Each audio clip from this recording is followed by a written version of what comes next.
कक्षा 9 में ये गुरुत्वाकर्षण वाला चैप्टर चल रहा है। तो पिछली वीडियो आपके अभ्यास के NCERT की पाठ्य पुस्तक के अभ्यास प्रश्न चल रहे हैं, तो वो समझाए थे मैंने। तो 5 क्वेश्चंस बताए थे। अब मैं 6वां पढ़ रहा हूँ और बता रहा हूँ अभ्यास के प्रश्न कि दो वस्तुओं के बीच लगने वाले गुरुत्वाकर्षण बल का क्या होगा यदि नंबर 1 एक वस्तु का द्रव्यमान दोगुना कर दिया जाए, तो बल भी दोगुना हो जाएगा। नंबर 2 वस्तुओं के बीच की दूरी दोगुनी अथवा 3 गुनी कर दी जाए, तब क्या होगा, यानी बल का मान।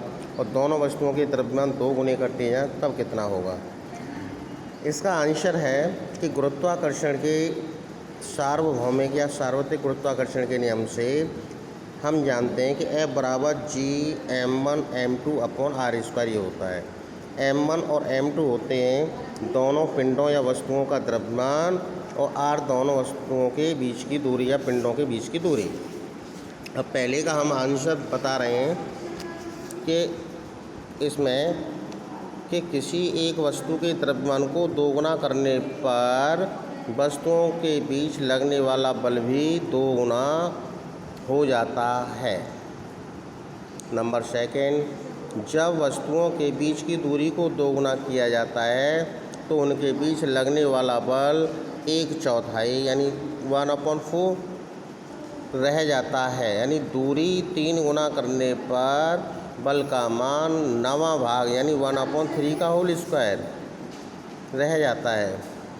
यदि तीसरा है, यदि दोनों वस्तुओं का द्रव्यमान दोगुना किया जाता है तो उनके बीच लगने वाला बल 4 गुना यानी 2m1 × 2m2 बराबर 2 गुना कर दिया। m1 और m2 2 गुने, तो 2 का मल्टीप्लाई यानी 4, तो 4m1 m2 हो जाता है। ठीक है। इसी तरह से क्वेश्चन 7 है कि गुरुत्वाकर्षण के सार्वभौमिक नियम का क्या महत्व है।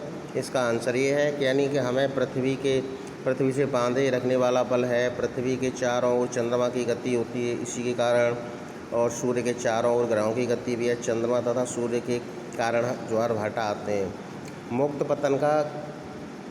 पतन का त्वरण क्या है, चैप्टर जब एक्सप्लेन किया था वीडियो में समझाया है, ये उसी के आंसर हैं। इसी तरह से 8वां है कि पृथ्वी तथा किसी वस्तु के बीच गुरुत्वाकर्षण बल को हम क्या कहेंगे। तो इसका भी है कि इसे हम गुरुत्वीय बल या गुरुत्व कहते हैं। क्वेश्चन 10 है, ये भी आपका यहाँ हो रहा है। और ये क्वेश्चन है 11, एक कागज़ की शीट उसी प्रकार की शीट को मरोड़कर बनाई गई गेंद से धीमी क्यों गिरती है। इसका आंसर है, अब ये 12 क्वेश्चन है, ये सॉल्व करने वाले। ये थ्योरेटिकल थे, इनके आंसर लिखे हुए हैं, आप अब इनको नोट कर लेंगे, पढ़ लेंगे। अब ये 12 है, इसको सॉल्व करना है कि चंद्रमा की सतह पर गुरुत्वीय बल पृथ्वी की सतह पर गुरुत्वीय बल की अपेक्षा 1/6 गुना है। सही बात है। एक 10 kg की वस्तु का द्रव्यमान 10 kg की वस्तु का चंद्रमा पर तथा पृथ्वी पर न्यूटन में भार क्या होगा। इसका हल यह है कि किसी वस्तु का द्रव्यमान हमेशा स्थिर होता है, यह पृथ्वी तथा चंद्रमा पर नहीं बदलता है। अर्थात चंद्रमा तथा पृथ्वी दोनों जगहों पर वस्तु का द्रव्यमान तो 10 kg होगा, यानी पृथ्वी पर वस्तु का भार, तो W बराबर mg, भार W बराबर mg होता है, तो W 10 गुणा और g का मान होता है g, गुरुत्वीय त्वरण का मान हमने बताया था 9.8 मीटर प्रति सेकंड स्क्वायर। इन दोनों का मल्टीप्लाई करेंगे तो 98 न्यूटन आ गया। अब चंद्रमा पर भार कितना है। अब चंद्रमा पर वस्तु का जो भार है वो g डैश बराबर पृथ्वी का भार, पृथ्वी के गुरुत्वीय त्वरण g का 1/6 होता है, तो 6 का भाग लग गया, तो 1/6 × 9.8 मीटर प्रति सेकंड स्क्वायर पृथ्वी का गुरुत्वीय त्वरण होता है। 6 का डिवाइड करेंगे 9.8 में, तो ये आएगा आपका 1.63 मीटर प्रति सेकंड स्क्वायर। अतः भार हमने क्या ज्ञात किया, चंद्रमा पर गुरुत्वीय त्वरण g डैश। अब भार निकाल लेंगे, तो भार W1 मान लिया इसको, चंद्रमा के लिए तो डब्ल्यू आ रहा एम जी डैश, तो 10 गुणा 1 जी डैश का मान ये आया, ये लगा दिया तो 16.3 न्यूटन। तो वहाँ पर जो भार है वो 16.3 न्यूटन होगा। अतः पृथ्वी पर वस्तु का भार 98 न्यूटन तथा चंद्रमा पर इसका भार 16.3 न्यूटन होगा। ठीक है ना, इस तरह से है। क्वेश्चन 13वां, एक गेंद ऊर्ध्वाधर दिशा में ऊपर की ओर 49 मीटर पर सेकंड के वेग से फेंकी जाती है। परिकलन कीजिए। नंबर 1, अधिकतम ऊंचाई जहां तक कि गेंद पहुंचती है। नंबर 2, पृथ्वी की सतह पर वापस लौटने में लिया गया कुल समय। ठीक है, हल जो वेग है उसका भी प्रारंभिक वेग है, इसको यू मानते हैं 49 मीटर पर सेकेंड, और अंतिम वेग v 0 है।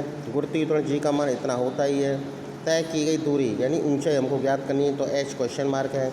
गति का तीसरा समीकरण हम जानते हैं कि v² बराबर u² प्लस 2gh ऊपर है। ठीक है ना, ऊपर की दिशा फेंकी जा रही है तो इसलिए माइनस लेते हैं, तो इधर पक्षांतर करके ले आए, माइनस में हो गया। ठीक है ना, तो v का मान लगा दिया, u का लगा दिया 2 और g का मान -9.8, गुरुत्वीय त्वरण घट रहा है, गुणा s। इसको सॉल्व कर लेंगे, सॉल्व करके s का मान आ जाएगा हमारा 122.5 मीटर। अब गति के पहले समीकरण से v बराबर u प्लस जी टी, तो v u और सबके मान लगा दिए, तब हम इसका समय याद करेंगे तो इनका भाग देंगे तो t बराबर 5 सेकेंड आ गए। तो वस्तु द्वारा प्राप्त अधिकतम ऊंचाई 122.5 मीटर और धरती पर वापस लौटने में वस्तु द्वारा लिया गया कुल समय हमारा आया है 5 सेकेंड प्लस 5 सेकेंड यानी 10 सेकेंड जाने में और आने में। तो ये आप क्वेश्चन 13 तक आज करेंगे। Okay, thank you.